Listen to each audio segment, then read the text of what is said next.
Então, as primeiras evidências arqueológicas e registros confiáveis que nós temos aqui, que mostram uma comunidade grande e suficiente para manter igrejas e bispos, são datadas do século III e século IV.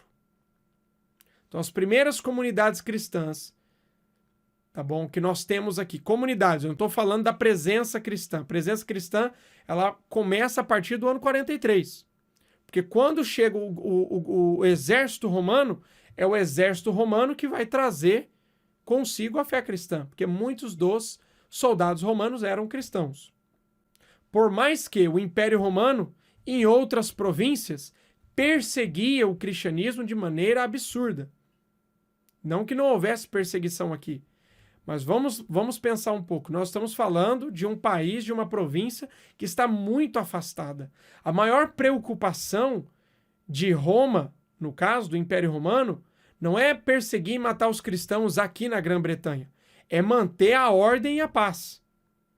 Preocupação diferente que você vai ter, por exemplo, no caso das acusações de Nero em Roma, né, que acusa a destruição e o incêndio de Roma, coloca na conta dos cristãos. Então nós temos aí, por causa da questão política, não é interessante para o Império Romano perseguir os cristãos aqui na província da Bretanha, como perseguia em outras províncias. Porque o cristianismo aqui não era uma ameaça tão grande de maneira política para os interesses do Império Romano, como era em outras províncias. Então, as primeiras evidências que você vai ter de igrejas, de bispos, de uma comunidade cristã já relativamente grande para conseguir manter essa estrutura eclesiástica, vão a partir do século III e do século IV, tá bom? Agora, vamos ressaltar algo aqui interessante, trazendo até uma aplicação para os dias de hoje.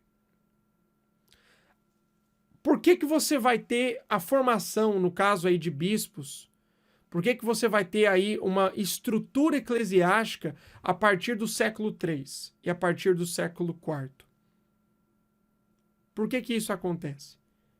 Porque a estrutura, vamos trazer um pouco aqui de lógica para o nosso raciocínio. A estrutura, ela é uma consequência do crescimento. Quando há crescimento, a estrutura. Você vai criando estruturas para a organização do crescimento. Então, nós podemos dizer que a organização eclesiástica que vai surgir ali no século III e IV, que em boa parte é uma organização monástica, nós estamos falando aí do cristianismo mais centralizado nos monastérios do que em um sistema de dioceses. Você vai ter aqui bispos missionários em vez de bispos diocesanos. Ressaltando aqui o que é um bispo diocesano. Um bispo diocesano é um bispo que é responsável por um limite geográfico. Ele tem uma extensão geográfica que ele exerce a jurisdição dele.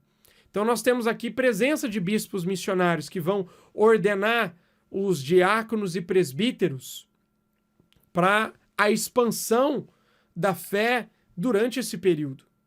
Tá bom? Então, o crescimento, ele exige uma organização, ele exige uma estruturação. Então, essa estruturação que nós temos comprovada a partir do século III e IV vai mostrar que houve um crescimento entre a população romana que aqui vivia. E quando eu falo a população romana, eu estou aqui falando de todo mundo que vivia, incluindo os nativos e os imigrantes romanos. Até porque, aonde o Império Romano ia, todos se tornavam cidadãos romanos. Então, todos que aqui viviam estavam debaixo dessa influência. E aí você tem uma organização eclesiástica que é fruto do crescimento. E aí vamos fazer uma aplicação prática para os dias de hoje, porque isso é um dos diferenciais do nosso curso.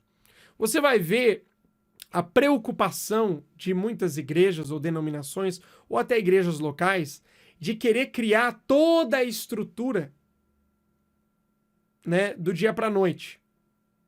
E isso não é o que aconteceu aqui. Você tem a evangelização da ilha. você tem a pregação do evangelho, você tem a expansão da fé cristã. Então, se você tem uma comunidade de crentes e de uma determinada cidade, por exemplo, o que isso vai... Qual vai ser a cobrança? Qual vai ser a necessidade? A necessidade vai ter que ter gente para fazer batismo, vai ter que ter gente para ministrar o sacramento da ceia do Senhor. Quem é que vai fazer isso?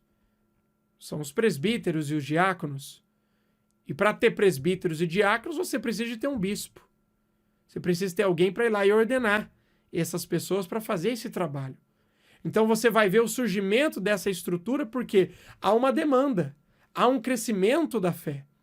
Então, o que nós temos que entender? Eu ouvi isso de um pastor anglicano aqui, que eu admiro muito o trabalho que ele tem feito. Ele falou algo muito interessante, que a estrutura ela precisa acompanhar o crescimento e não o contrário. Então, às vezes a gente está muito preocupado de criar estruturas, né?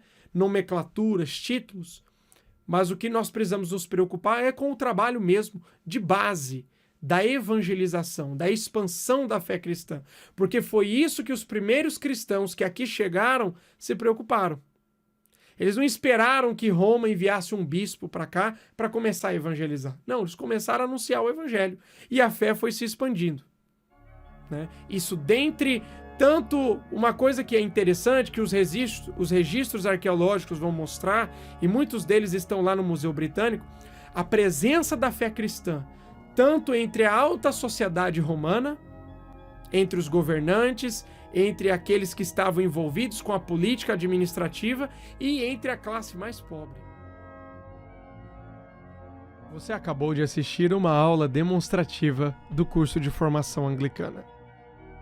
Faça um investimento no seu crescimento espiritual. Venha estudar conosco a História e Teologia Reformada Inglesa. Ainda dá tempo de fazer a sua matrícula. Entre em contato conosco. Que Deus te abençoe. Em nome do Pai, do Filho e do Espírito Santo. Amém.